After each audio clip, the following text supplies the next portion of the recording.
In this video, I'll be talking to you about the right question every first-time buyer in Nigerian real estate should ask. If you want to buy a property, it is really important you ask important questions so you will be fully aware of everything you need to know even before putting down your 1 naira as an initial deposit for that investment. So the number one on my list is, what title does this property have?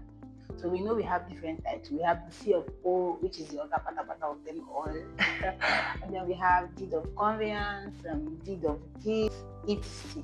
Right? So it is very important you know exactly the kind of title that particular property you want to invest in has. The second on my list is to ask if that estate, if you're buying a landed property, it is important to ask, in this estate, can I build whatever I want, or there's a particular kind of building you guys allow in the estate? The next question on my list is, how long am I allowed to buy into this estate without building?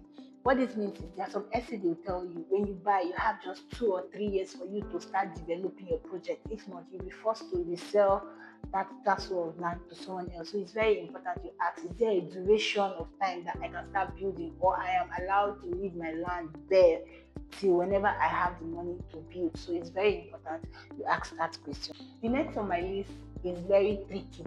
Most people call me and they complain about developmental fee. It is very important you ask. Some estates include their developmental fee in the price of the estate, while others do not. So it is very important you ask, aside this 17.5 million I'm paying, do I need to pay an external amount of money for developmental fee, or is the developmental fee included in this amount you're asking me to pay? Do not forget to ask about developmental fee to avoid any problem. Another question you should ask as a first-time buyer is this estate going to be a service estate? What does servicing mean?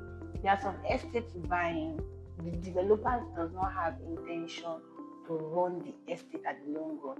What they do is they sell, and after selling, they put the basics, which is perimeter fencing, wood road network, drainage system, and then they let the residents of this estate handle their businesses. What this means is, the resident can decide that they are only getting a security guard and pay for just that security guard. But there are some estates like golf estates, for example, in Port Harcourt, where they have fully serviced estates. You pay a service fee for a particular amount of money every month. So before you buy into an estate, ask if it's a service estate. If you're not ready to be paying a certain amount of money after you build your house, then avoid service estate. Last on my list for today is, ask this question, very important. If I buy from this estate and I eventually decide to sell my property, do I sell as an individual, or I must involve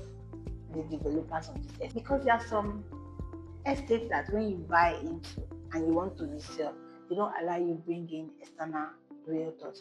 You must have to work with them. They will be the ones to probably look for a buyer for you and then do all the selling process. So it's very important to ask. So if this was helpful to you, do well to click the like button, share to someone who needs to hear this, and then follow me for more tips. I remain Nene the Property Guru. See you on my next one. Bye.